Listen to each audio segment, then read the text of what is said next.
guys, nama saya Sarah Nurdia Rosa. Pada video ini saya akan menjelaskan bagaimana cara perhitungan diferensial dari akuisisi PT Pandawa terhadap PT Satria. Nah, di sini bagaimana ilustrasinya? Pertama saya akan membacakan soalnya. PT Pandawa telah melakukan pembelian 80% saham pada PT Satria pada 1 Januari 2015 dengan harga Rp800 juta. Nah, pada tanggal tersebut, nilai wajar kepentingan non pengendali sebesar 200 juta. Sehingga total nilai wajar PT Satria adalah 1 miliar rupiah. Nilai aset bersih PT Satria pada 1 Januari 2015 sebesar 800 juta rupiah. Nah, bagaimanakah perhitungan diferensial dari akuisisi PT Pandawa terhadap PT Satria? Nah, pertama, kita tentukan dulu diferensial antara nilai wajar dan nilai bukunya. Seperti yang kita ketahui, nilai akuisisi oleh PT Pandawa ditambah dengan nilai wajar kepentingan non pengendali itu sama dengan 1 miliar rupiah.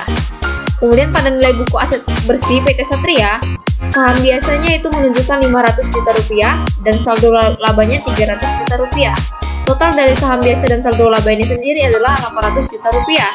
Sehingga diferensial antara nilai wajar dan nilai bukunya dari 1 miliar dikurang dengan 800 juta rupiah mendapatkan 200 juta rupiah. Diferensial yang disebabkan oleh perbedaan antara nilai wajar dan nilai buku beberapa aset PT Satria itu sebesar 150 juta rupiah, sedangkan sisanya merupakan goodwill. Nah, berikut perincian dari total diferensialnya. Kemudian dari persediaannya itu ada 25 juta rupiah, tanahnya 75 juta rupiah, bangunannya 50 juta rupiah, dan goodwillnya 50 juta rupiah. Bagaimana neraca saldo per tanggal 31 Desember 2015 pada masing-masing PT? Nah, akunnya yang pertama itu ada kas dan setara kas.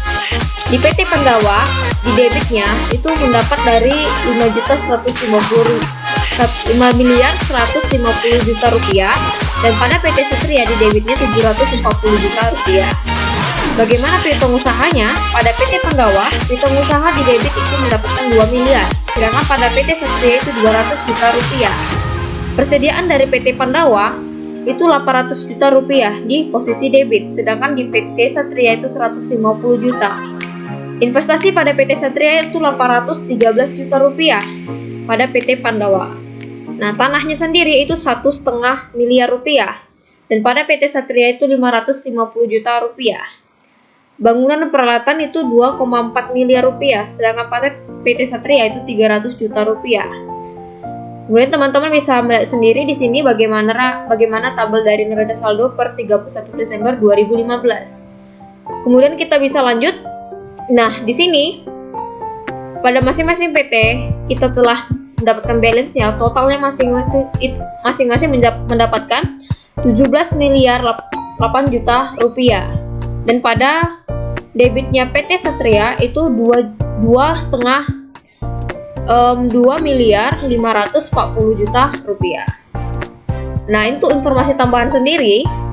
Nah, ternyata selama 2015 PT Satria melakukan perolehan laba bersih sebesar 400 juta rupiah dan mengumumkan pembagian dividen sebesar 100 juta rupiah. Nomor 2, dalam penjualan PT Pandawa. Nah, di tahun 2015 tersebut terdapat penjualan kepada PT Satria sebesar 400 juta rupiah dengan beban pokok penjualan sebesar 250 juta rupiah.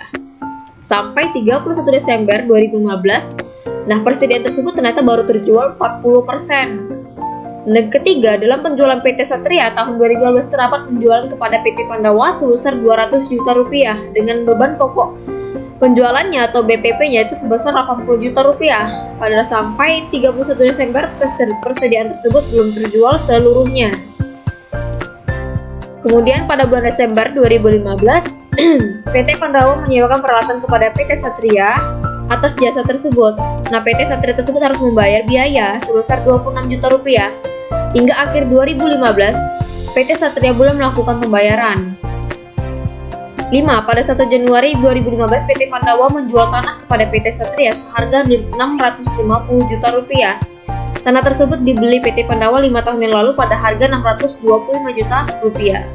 Nah, pada poin ke-6, di tanggal 31 Desember 2015, PT Satria menjual peralatan kepada PT Pandawa pada harga 140 juta rupiah.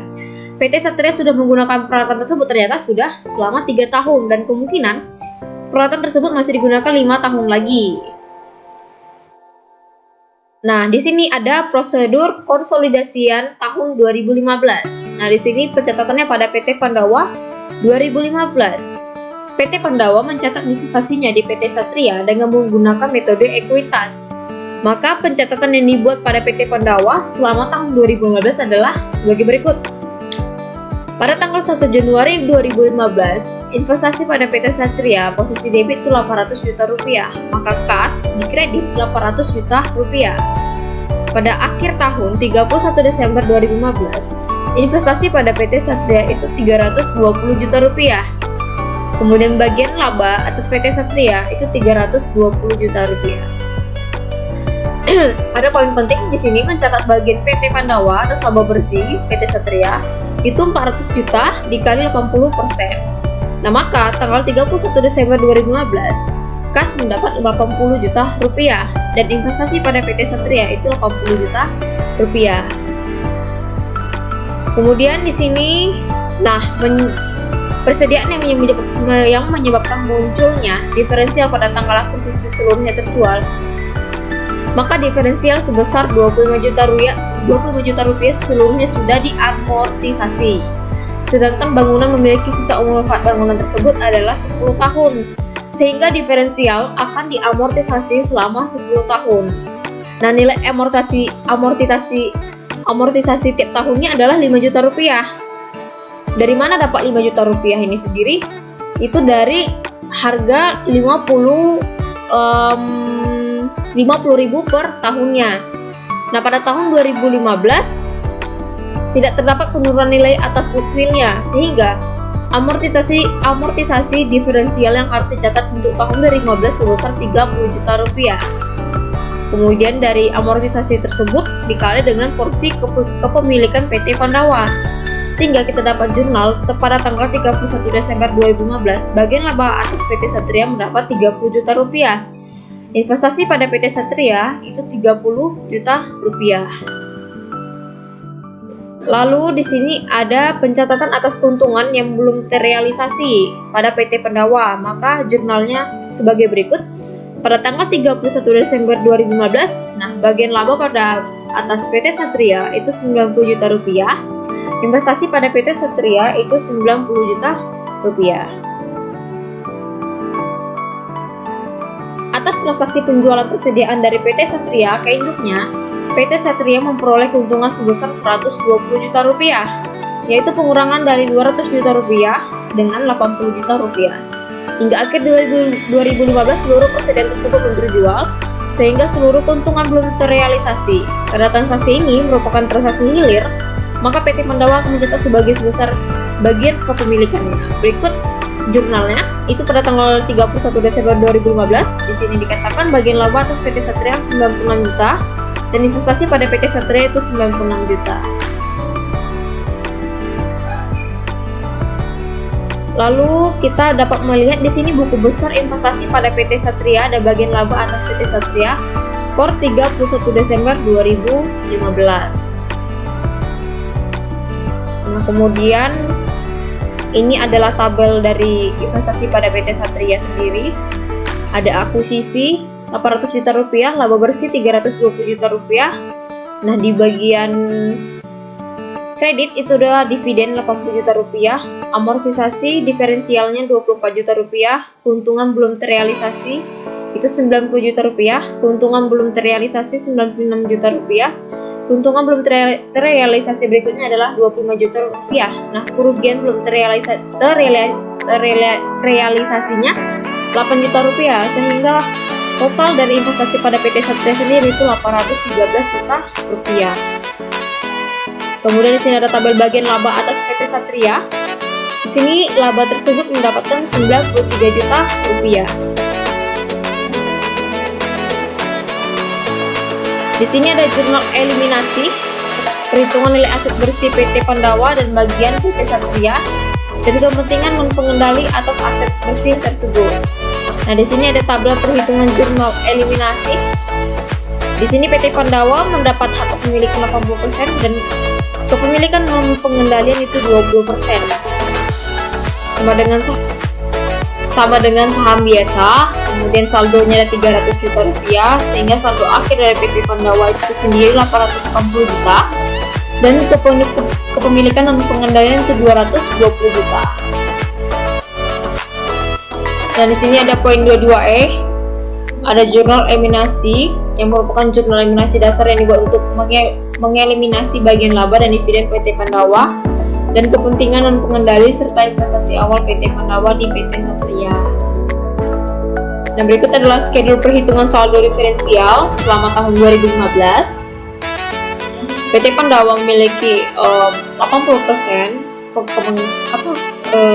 kepentingan pengendalian, dan di sini ada kepentingan pengendali 20%. Rumusnya sama dengan ditambah persediaan ditambah tanah, ditambah bangunan, ditambah akumulasi penyesuaian, ditambah goodwill.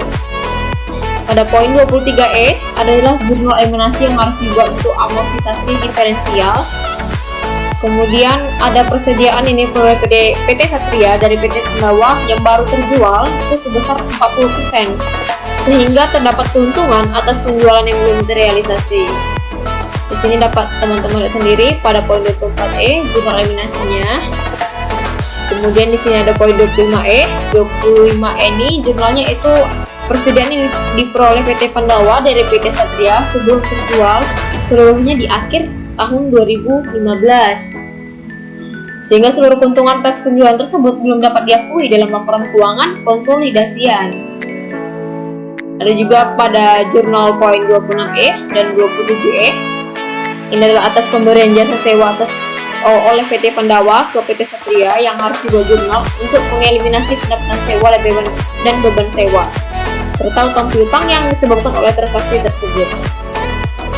Pada 28E ini adalah jurnal penjualan tanah ke PT Satria yang sehingga dia mendapatkan keuntungan 25 juta rupiah.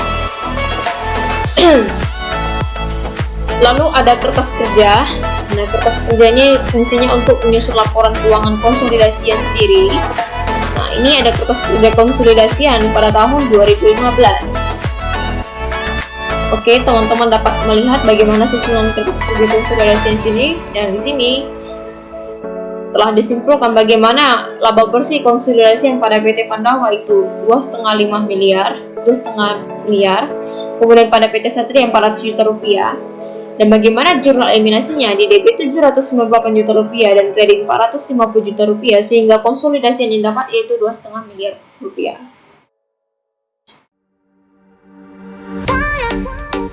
Sekian telah menonton video saya. Mohon maaf bila ada salah kata dan salah pengucapan pada video ini. Teman-teman bisa menambah pendapat atau memberi kritik dan saran di kolom komentar itu. Selamat malam.